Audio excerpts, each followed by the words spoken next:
My guest today is Brian Turner, who is the author of a number of books, but the one specifically that I will be talking about today is the book called My Life as a Foreign Country. This is a memoir of being a soldier in Iraq. So welcome, Brian. Thanks for having me on the show. I'm quite delighted that you're willing to have this conversation. And the first thing that came up for me was I recently interviewed someone who was wrongfully convicted of rape and murder at the age of 16, sent to prison and spent 16 years there before he was exonerated. So he shared his story, and the one thing I was clear about is no matter how often he tells that story, none of us who have not been in that situation can really know what that was like. And as I read your book, that's kind of the sense I got, that we can hear your story, we can empathize to the degree that we can empathize, but I suspect it's one of those experiences that unless you've been there, it's impossible. So one of the questions, I guess, is what is it that you would most like us to understand about your experience? I appreciate how you framed the initial part of this conversation, and it leads me to think that my ability to replicate war through the use of language is kind of an impossible task. Yeah. I've done the best I can, but at the same time, and I forget how you phrased it, but my thinking is, your ideas led me to this idea, which is that hopefully my own experiences in language in this book may lead readers to examine the idea that the locus of war, the place where war exists, wasn't in me necessarily as a soldier, though I was a part of it, but really in the bodies of those people who are living in the landscape of war. It's their homeland. It's where they live. They will continue to live there. I carry 1 year of Iraq inside of me, but people who live in Iraq, it's their nation, their homeland, and they can't walk away from the war, no matter how many years pass once the bullets stop firing. Yeah, yeah, and you know, it's a very profound statement, because I'm not sure everyone who has had your experience sees the other side of it and feels it as much as maybe as your own experience.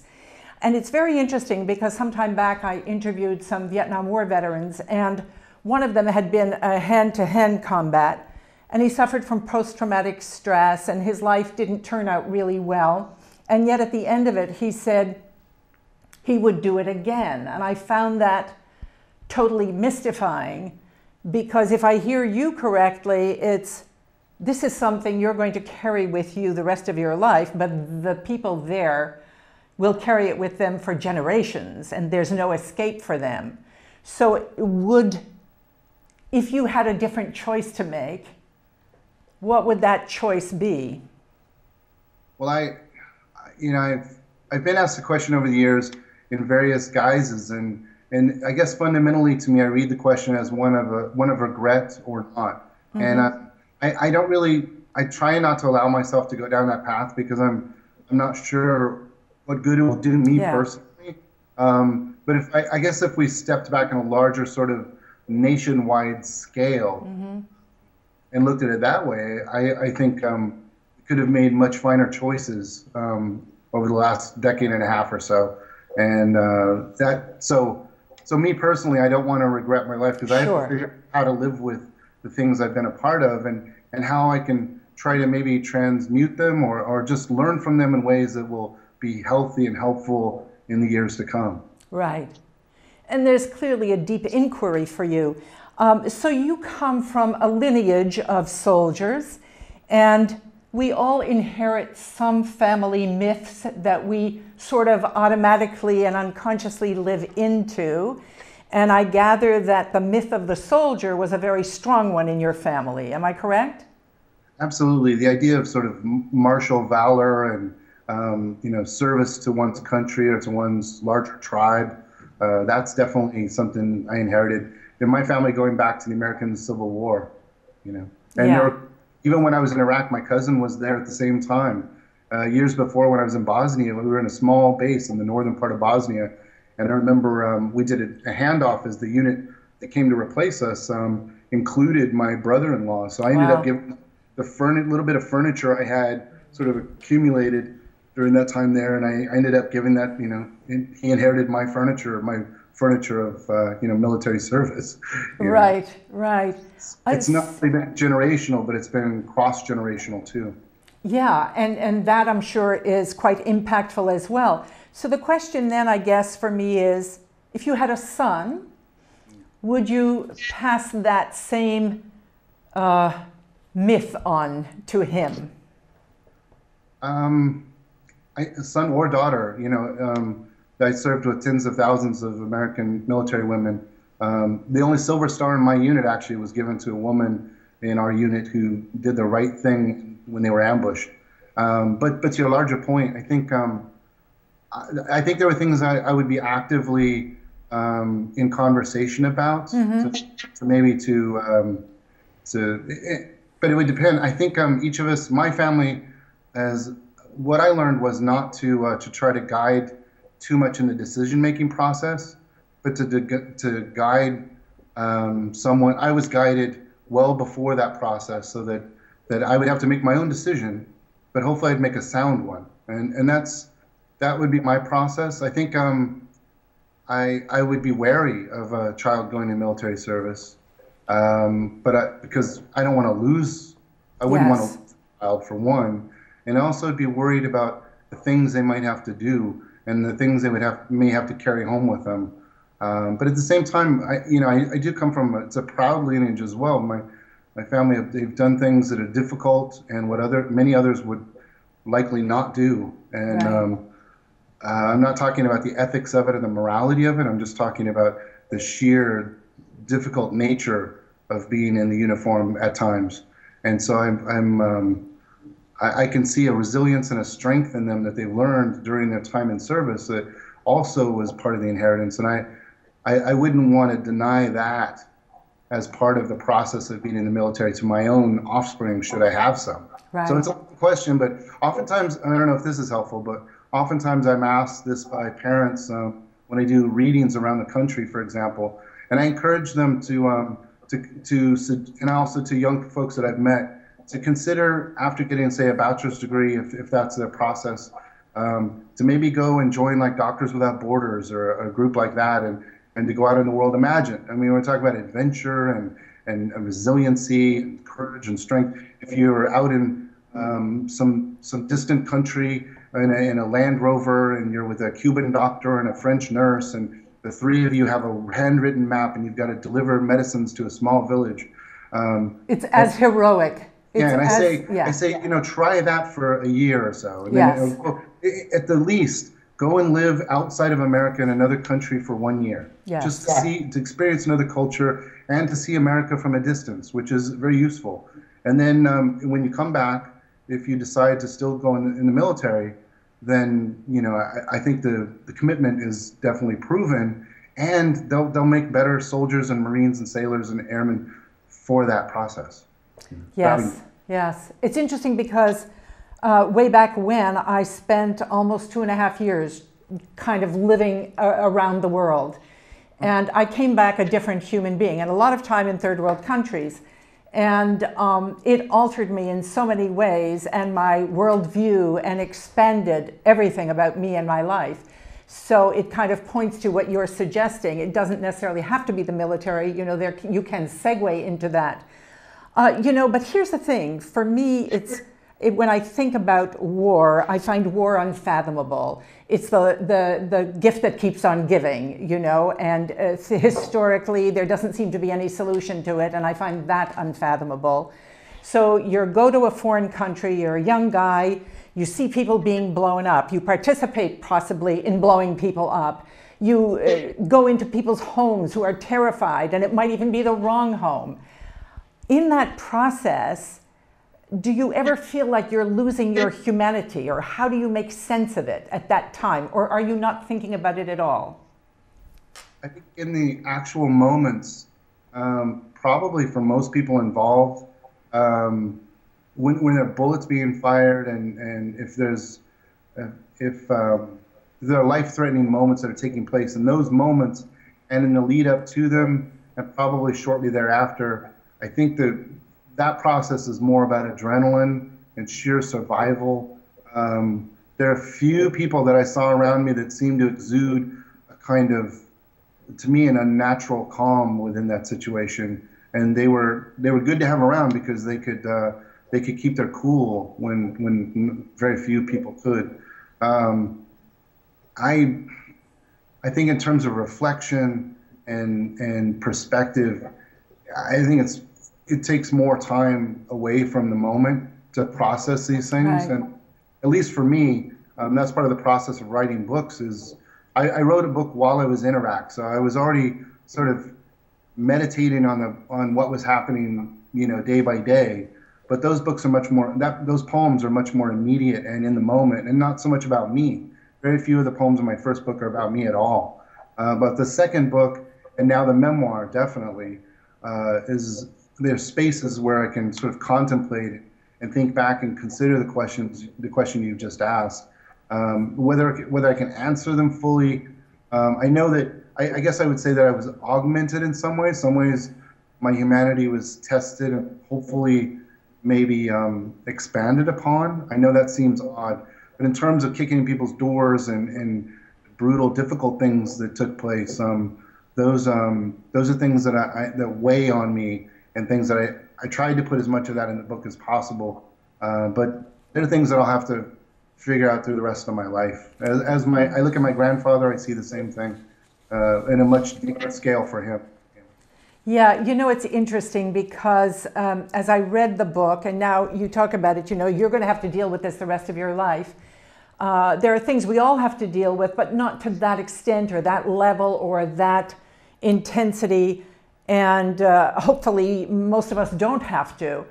But in your description sometimes, it sounds to me like you're living in parallel worlds and you move into and out of them, but yet carry pieces of them into each other.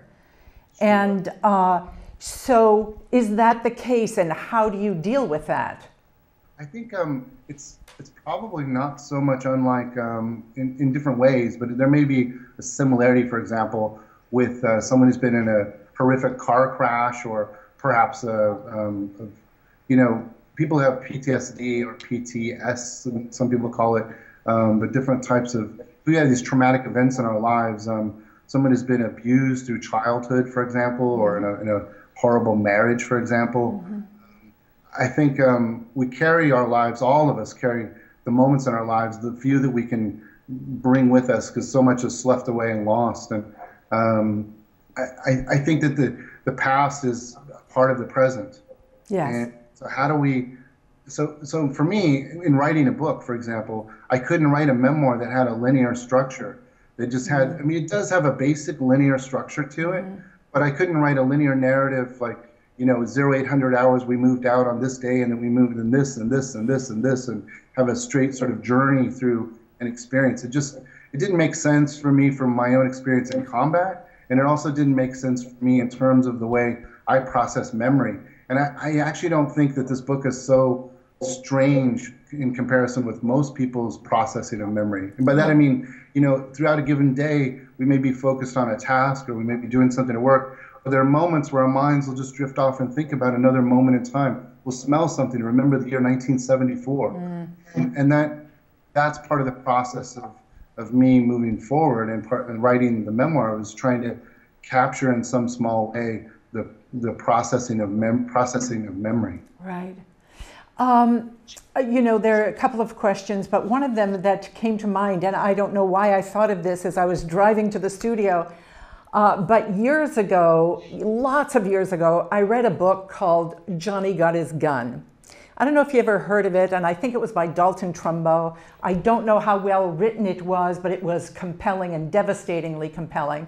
And it's kind of about this soldier who is left limbless and speechless, and he learns to thump out a message in Morse code, and it takes forever for them to figure out what he's doing, and finally he thumps out this message: take my body, take this torso around the world, and use it to display, and so that people can learn a lesson from this. And needless to say, they locked him away. And I never forgot that story. And so I think to myself, so you've got stories and you've got poems, but if you had a couple of moments in time where there was this compelling message for you to say of what you've learned or what needs to be said, what might that be? One would be that when I was a boy, the very first job I ever wanted to, or sort of career I ever aspired to, when I was about 7, was to be an historian. Later, I switched and went on sort of like a normal little kid track, and I wanted to be a professional baseball player. But I started out with wanting to be a historian, and to this day I have a great love of history. I love to read history books, and to read tracts about different things that have happened and watch documentaries, et cetera, et cetera. But just as I believe that historians, whenever you flip open a book and you on the subject of war, any given war, they'll put them in parentheses, just as they do on tombstones when someone's died. You'll see the name of the war, and below that, in parentheses, the birth and the death of the war. Say 1939 to 1945. Some people say 41 to 45 for World War II. If you were in China, they might say a different year. But in general, they have these birth and the death. The Korean War started here and died. And for me, all of the historians are wrong. And, I mentioned my grandfather a moment ago, but he's still alive in Fresno, California. You can visit him, and if you have a chance to spend a day with him, at some point you may recognize that you're in the presence of World War II. And that's it's true for many. And I guess what I'm saying is that the wars outlive the dates that they're given. And generationally, those who come back with trauma inside of them, there are waves that ripple out from them in the people that they encounter. And so war has its effects that are difficult, they're subtle and nuanced. They're from the overt, like someone with their arm blown off and blinded, to someone who, was always a good guy, but he never seemed to hold down a job for very long, or that relationship it just didn't quite work out. And they'll go through a series of jobs and a series of relationships and never be able to quite settle down somewhere. Maybe they oftentimes don't talk so much to people. It's hard to communicate with them. So I think what I hear you saying is the message of war can come from conversations with people who hold it within from their experience. Yeah, and I guess, and I'm sorry to ramble so long. I guess my point being is that for those of us, I've never been to Afghanistan, but I'm in a country that has waged a war in Afghanistan. And so the war is going to, not only for the Americans involved, but for all those who've been involved in the Afghan. And so if we're going to take on the responsibility of going to war with the people, then I believe that we have to stay focused on that attention, that responsibility for the rest of our lives. So, what would that look like? It would look like maybe we need to send coats and jackets to people in Afghanistan. Maybe we should send poets to Afghanistan. Maybe we should have cross-cultural interchanges. Maybe we should bring their interpreters, those who are not safe in their own countries and their families, and bring them here and find ways to welcome them as the newest of American citizens if they should choose to do so. They put their lives on the line for us. Are we going to stay responsible to that gift that they have given to help others of our tribe come home safely? Right. And the list goes on. Yeah, and I think I love that idea. And, it's kind of, there's war and then there's life after war, and then what can you contribute there? I'm going to ask you another question, and then I want you to read something from your book, if you will.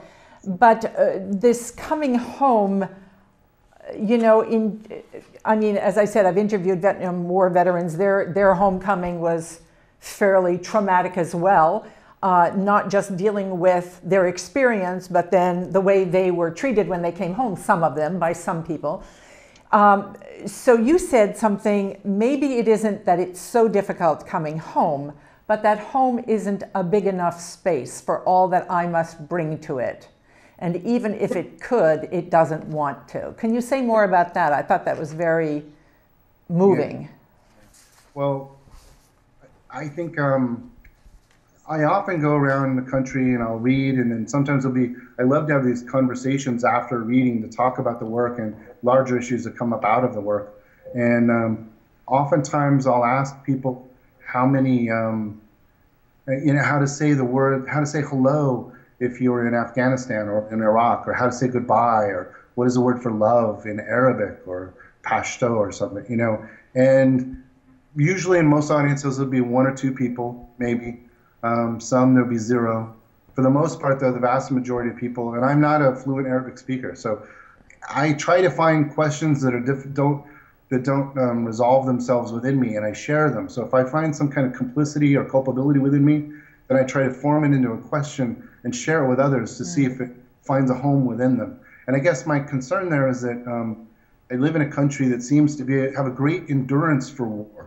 No matter how much we say we don't, we seem to have a great endurance for war, and we are capable of waging war in a long-term way. And part of my problem with that is that we don't. I'm living in Orlando, Florida, and we can go down to a coffee shop, get some coffee, walk around the streets. It's very nice. It's very pleasant. My wife and I have a really good life here, and there's no war in this country. We're waging war, but we don't have to think about it. And there's a great psychic disconnect. Yes. There's something troubling to me that tells me that there's a large scale in terms of a tribe or a nation. There's a large scale psychological problem that exists within a nation that can wage war and pay no attention to it for the most part. And that's so, wage war and pay no attention to it. And again, if you look back at Vietnam, I mean, part of what ended that was the fact that we saw those pictures and there was more engagement. It was in your face more than now. It's something that's happening over there. And yes, we're spending billions of dollars and whatever, but on a day-to-day basis, as you say, you can go to your local coffee shop and kick back and there is no impact. Sure, and I'll bet you if you went into a local coffee shop, and I mean this not to denigrate anyone, I'm just talking from sort of experience, you put a map of the world down and said, can you point out where exactly is Afghanistan? If it was a map with no names on it, a clean map. I think you'd be hard pressed to find everyone in there knowing even where it exists, where it is on the map. Yeah. And it's, as you say, it's not to denigrate anyone, but it kind of shows a lack of engagement and something that we need to invite them in to actually figure out where it is and take a look at the people and be more engaged than it's just some distant, unless some big headline comes up like the Pakistani girl Malala who was shot, and then that becomes engaging for a while. But we're going to run out of time, and I would love to have you read a passage from the book. Sure. I do want to say that that's part of why I'm grateful for being on your show and for what you're doing, because it's creating a dialogue and a conversation that's necessary. Great, thank you. So I'll read a passage here. It's number 7. We are shelled on close to a daily basis. The unit we are replacing has been stationed at Firebase Eagle as part of the initial invasion and is now preparing to go home. So those we fight have what's called a target-rich environment. In military parlance, the enemy is bracketing our position. Basically, an Iraqi mortar crew is day by day and round by round discovering the proper distance, elevation, deflection, and explosive charge necessary to fire rounds directly into our camp. Yesterday, it was a round exploding 100 meters south of the camp's perimeter. Today, 3 or 4 fall roughly 100 meters north of the camp's front gate. If they adjust correctly, there's a good chance mortar rounds will explode inside the wire tomorrow. It's a matter of ballistics, range, velocity, patience. It's a matter of great patience. The mortar crew has locked onto us and is now beginning to fire for effect. The sound of the detonations, the crack and airy breath of it all, sometimes a distinct explosion, other times the rounds land nearly simultaneously with an overwhelming godlike finality. The soft architecture of the brain registering each concussion as a type of conversation, the extension of an idea expressed in the physical language of shrapnel, fear. Someone is hunting for your soul. Wow. And that's real. And that's what people need to hear. That's really what it's like. Someone is hunting for your soul, and then on the other hand, you're hunting back. And every day is someone trying to kill you. I was going to say, absolutely, it goes both ways. And in fact, even as you and I are speaking right now in this moment, And then when people, unless the world changes, as this show is being aired, in the moment that it's being watched, there will be drones hovering over parts of the world, American drones, in the same process of hunting for people's souls and choosing whether or not this will be the day. Wow. Brian, we're almost at the end of our time. Thank you so much, A, for your books, B, for being willing to have this conversation, and for continuing to do what you do, because I think that by you speaking out, by you writing, by you making it real, there is the possibility of less of a disconnect, where we can actually start to think about, as you said, while we're sitting here airing this show, they're planning where to drop or send drones. Sure. I welcome, I thank you for allowing me this opportunity, and I encourage people to also to look for, and try to seek out and engage Iraqi and Afghan voices to hear their stories and their poems and their experiences as well. That'll give us a fuller picture over the course of time. But thank you for having me on your show. You're quite welcome. It's a pleasure. My name is Natasha Sherman. Thank you for joining us.